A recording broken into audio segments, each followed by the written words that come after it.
Yang berikutnya hadirin yang dirahmati oleh Allah Subhanahu wa taala, orang tua dan pendidik harus terus belajar. Belajar, dan terus belajar. Karena bicara pendidikan, paling tidak ada dua hal. Yang pertama, konten atau isinya harus benar dan cara penyampaiannya harus benar. Dan itu semua ada di dalam Al-Quran dan hadis. Ada. Saya ambilkan contoh. Saya akan ambilkan contoh. Bagaimana pentingnya kita terus belajar sebagai orang tua. Atau kalau sebagai pendidik harus terus ikut training, harus ada pelatihan, harus ada kajian tentang masalah ini. Nabi SAW bersabda. Nabi SAW bersabda dalam hadis riwayat Imam Abu Dawud. Muru auladakum bis-shalah wa hum abna'u sab'i sinin. Perintahkan anak kalian untuk sholat ketika mereka berusia 7 tahun.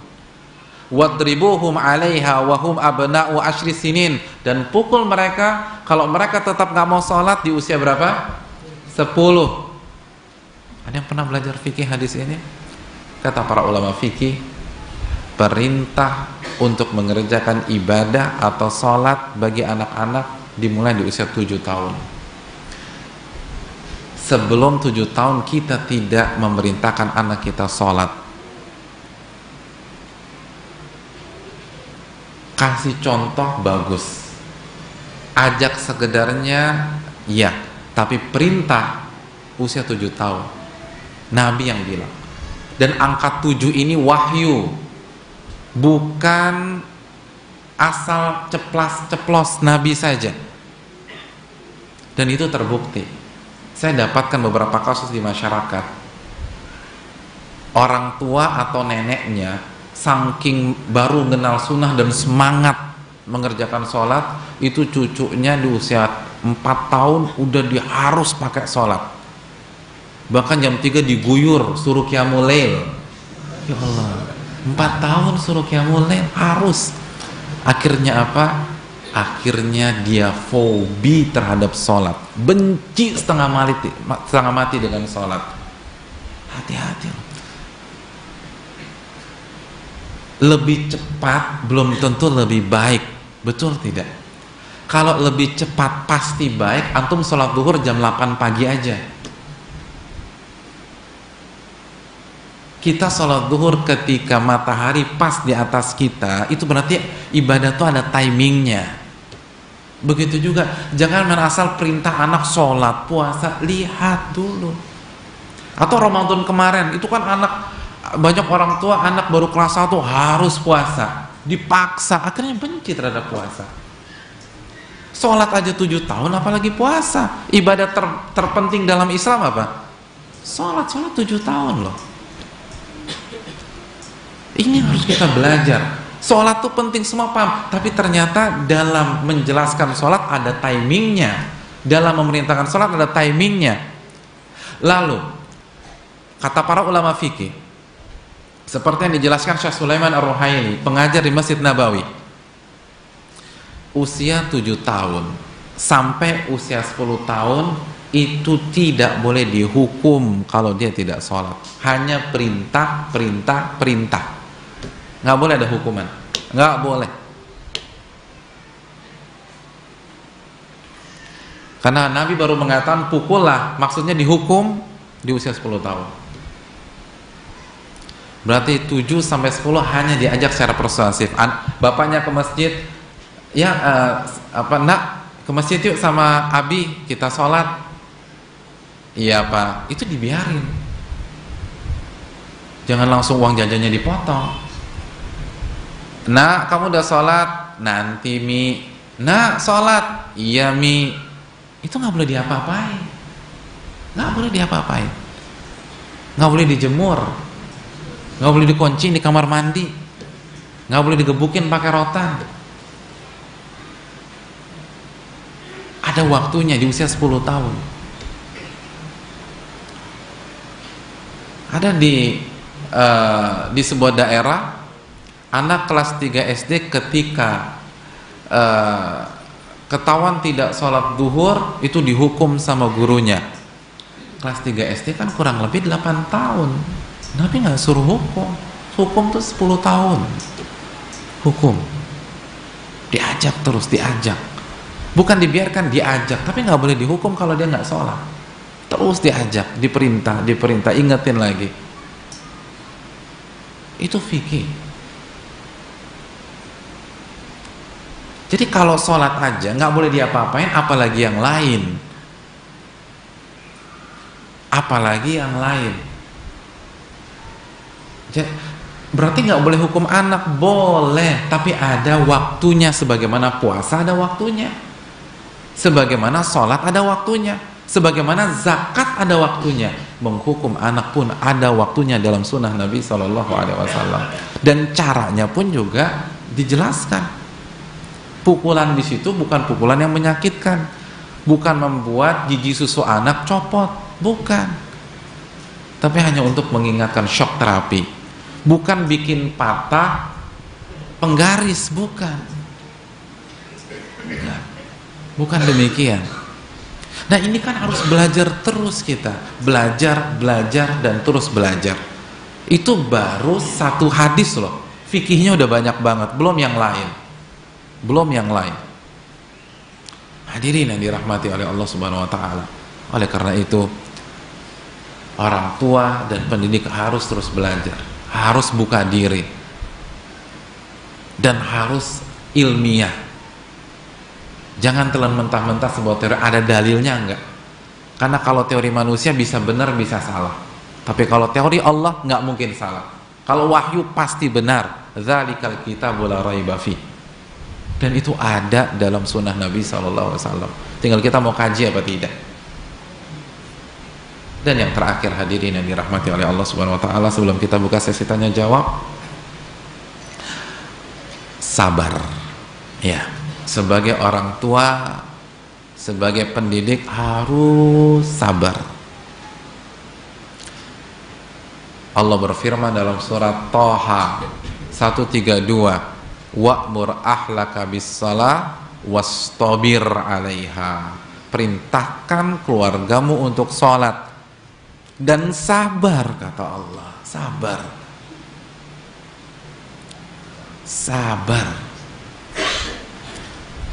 Kalau nggak punya sabar, nggak bakat jadi ayah atau ibu. Cari profesi lain lah. Subhanallah. Jadi ayah, jadi ibu harus sabar. Jadi pendidik harus sabar.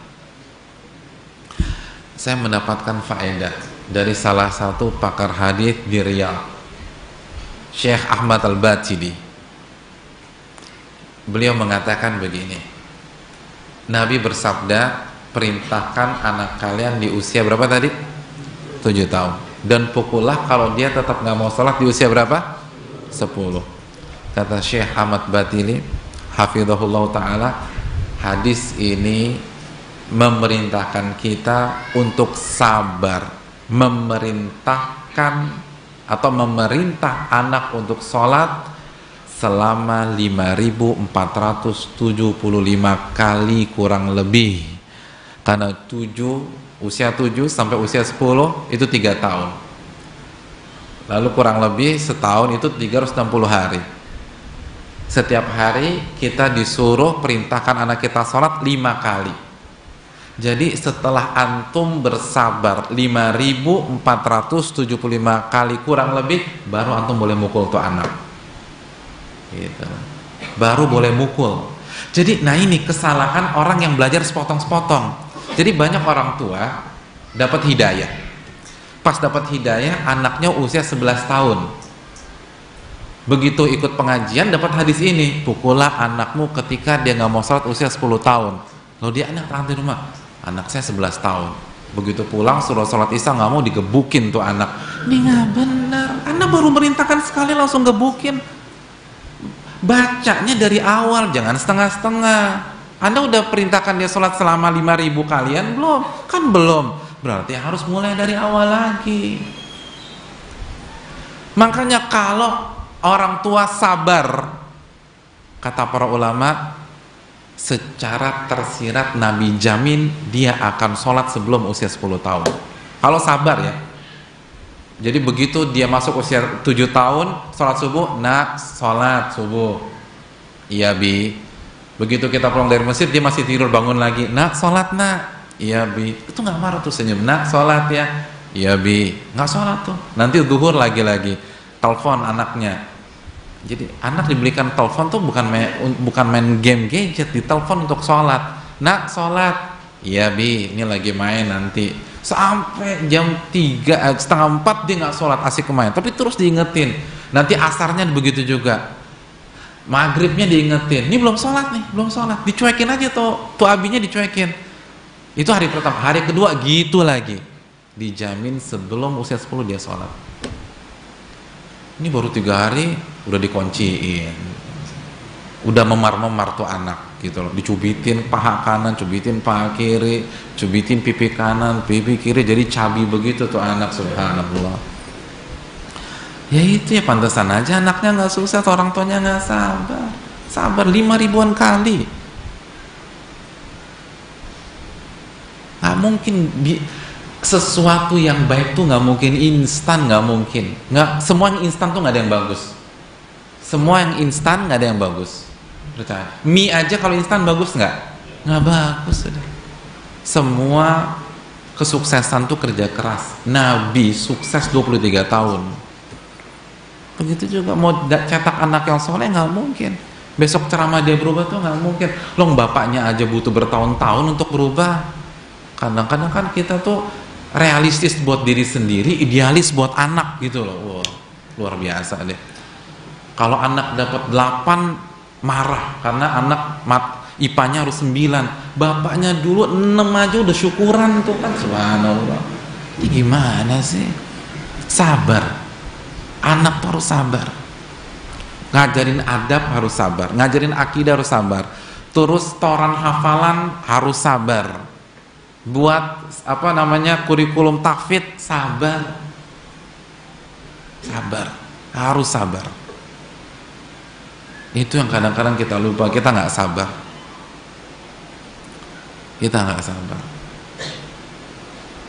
Terus kita kita hobinya ngelihat hasil gitu loh. Ketika ada anak teman hafal 30 juz, wow kita semangat.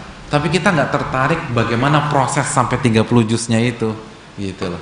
Ya sama, kalau ngelihat Lionel Messi main bola, semua pengen jadi pemain bola, tapi lihat dia latihan dong. Jangan lihat dia cetak gol, lihat latihannya. Gitu loh. Kalau ngelihat Ronaldo nendang gol, wow semua saya mau jadi pemain bola. Tapi disuruh push up 3.000 kali nggak mau, kan gitu. Sit up 5.000 kali nggak mau, ya gimana nggak jadi pemain bola? Itu jadi pemain bola yang dunia, ini akhirat, nggak mungkin gampang. Makanya pahalanya juga besar. Idza mata banu Adam in qata amaluh. Jika seorang anak Adam meninggal, maka seluruh amalnya terputus kecuali 3. Salah satunya apa? Waladun salihun yad'ulah. Anak yang soleh yang senantiasa ngedoain dia walaupun dia sudah terbaring di dalam kubur. Ini investasi bukan tahunan, bisa abatan. Artinya apa? Kalau antum berhasil mencetak anak yang soleh, maka anak yang soleh ini akan berkeluarga dan akan membangun keluarga yang soleh juga. Dia kan terinspirasi dan pengalaman dia waktu kecil dia terapkan untuk keluarganya, maka dia akan melahirkan cucu yang soleh. Cucu yang soleh ini akan membuat keluarga yang soleh dan akan melahirkan cicit yang soleh. Cicit yang soleh ini nanti akan berkeluarga dan akan melahirkan, habis cicit apa? Cicit, cucut nggak cocok, cucut apa ya? Anak cicit, terus anak cicit akan melahirkan cucu cicit, cucu cicit akan melahirkan cicit-cicit, cicit-cicit akan melahirkan anak cicit-cicit, anak cicit-cicit melahirkan cucu cicit-cicit, cucu cicit-cicit akan melahirkan cicit-cicit-cicit. Allahu Akbar. Dan kita sudah menikmati hasil investasi kita dalam kubur. Semua investasi berkelas nggak gratis, nggak gratis.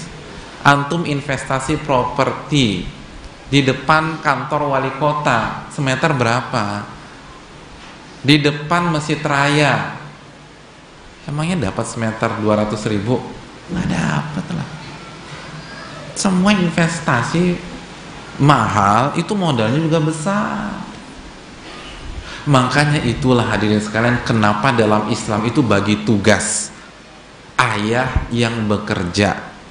Ingat, jangan senang dulu loh, jangan di stabilo dulu. Alhamdulillah saya bebas nih Pak Ustadz. Enggak, tetap jadi pemimpin, tapi fokusnya. Nah, nggak boleh dua-duanya kerja, nggak bisa, demi Allah nggak bisa.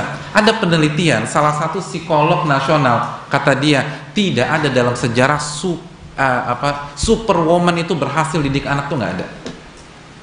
Itu penelitian di Indonesia, tidak ada sejarahnya superwoman berhasil didik anak, benar-benar didik ya, bukan nyekolahin, bukan mondokin, tapi dia didik benar-benar. Kalau dia sekolahin dia nggak arah, dia tidak berlepas tangan dan hanya mengandalkan sekolah, tapi di rumah dia didik. Karena nggak mungkin lah, orang udah capek.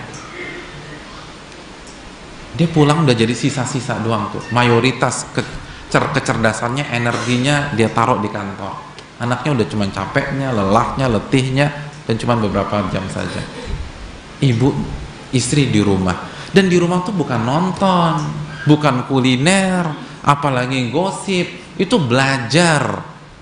Jadi harusnya istri-istri kita atau para calon istri, kalau benar-benar ingin mendapatkan anak yang soleh, itu belajarnya kayak kuliah dulu.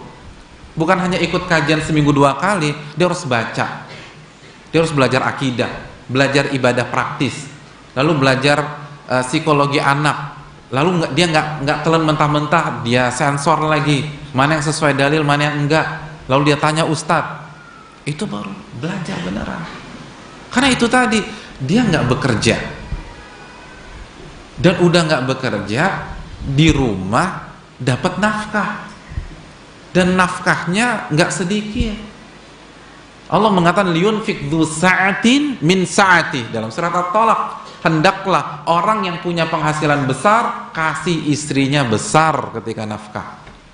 Antum penghasilan 100 juta per bulan, jangan kasih nafkah 100.000 terus istri suruh puasa Daud, terus suruh zuhud, nggak bisa. Kalau antum penghasilan sebulan 100 juta, istri kasih 60 juta, kasih 50 juta. Nah, untuk apa itu semua? Lalu wanita atau istri, semua ulama sepakat lebih afdol sholat di rumah, betul nggak? Lebih afdol sholat di rumah, dan jangan sering keluar-keluar. Agar apa? Agar fokus mencetak generasi itu. Karena mencetak generasi itu berat. Apalagi nggak ada sekolah formalnya. Jadi kita harus mulai dari awal. Ini yang harus kita camkan baik-baik. Gak bisa instan. Harus benar-benar fight. Mencetak anak jadi hafal Quran susah apa enggak? Susah. Itu baru satu sisi loh. Belum mengajarkan kejujuran, belum mengajarkan iman tadi yang harus diprioritaskan, belum mengajarkan sholat, belum mengajarkan puasa. Tapi kalau kita benar-benar komitmen menjadi seorang ayah atau seorang ibu, lalu kita bertawakal kepada Allah, lalu kita berdoa, lalu kita menjadi orang tua yang soleh, bukan menjadi orang tua yang durhaka, dan kita tahu doa orang tua dikabulkan dan diijabah oleh Allah, lalu kita mulai belajar, lalu kita bersinergi dengan pihak sekolah juga bersinergi dengan orang tua murid, dan kita terapkan sunnah Nabi dalam masalah pendidikan, insya Allah anak kita menjadi anak yang soleh. Itulah beberapa dasar pendidikan dan menjadi seorang ayah atau seorang ibu, sehingga kita tidak dicap oleh Allah sebagai orang tua yang durhaka, yang akan dihisap dan diadab oleh Allah Subhanahu wa ta'ala. Karena sekali lagi pertanggungjawaban kita besar. Ini masalah anak. Di hadapan kita ada hamba Allah Subhanahu wa ta'ala. Di hadapan kita ada seorang bayi mungil atau seorang anak yang lucu, yang kita harapkan dia mengangkat tangan dia pada saat kita berada di dalam kubur. Dia bangun jam 2 malam pada saat kita sudah bersatu dengan hewan-hewan tanah. Lalu dia berdoa, Rabbik firli wali walidayya warhamhuma kama rabbayani shaghira. Dan yang terakhir sebagai penutupan, ketika antum mendengar doa Rabbik firli wali walidayya warhamhuma kama rabbayani shaghira, yang terbesit di benak kita apa sih? Doa ini adalah simbol anak yang berbakti kepada kedua orang tuanya, betul enggak? Betul. Tapi tahukah kita, sebagian ulama menjelaskan di samping ini adalah simbol anak yang berbakti, slogannya anak yang berbakti, doanya anak yang berbakti, yang birrul walidain, doa ini pun mengandung cambuk bagi kedua orang tuanya. Kenapa demikian? Karena Allah ketika menjelaskan doa ini dalam surat Al-Isra ayat 24, wa qur rabbirhamhuma kama rabbayani shaghira. Apa artinya? Katakanlah rabbirhamhuma, ya Allah, rahmatilah kedua orang tuaku. Titik sampai di sini? Enggak titik. Ini yang jadi PR para orang tua. Doanya ada kelanjutannya, kama rabbayani shaghira, ya Allah, rahmatilah kedua orang tuaku seperti mereka mendidikku pada saat aku kecil. Sebagian ulama mengatakan rahmat Allah sesuai dengan kualitas yang kita berikan pada saat kita mendidik anak, karena ada huruf kaf di sana. Ya Allah, rahmati keduanya seperti mereka mendidikku semenjak kecil. Jadi kalau mereka didik aku semenjak kecilnya suka-suka, ya udah rahmatnya suka-suka aja. Kalau mereka mendidikku 20%, rahmatnya 20% aja. Kalau mereka mendidikku 10%, rahmatnya 10% aja. Kan kama rabbayani shaghira. Kecuali kalau doanya titik sampai rabbirhamhuma, ya Allah rahmati mereka, berarti full mutlak dalam ilmu usul.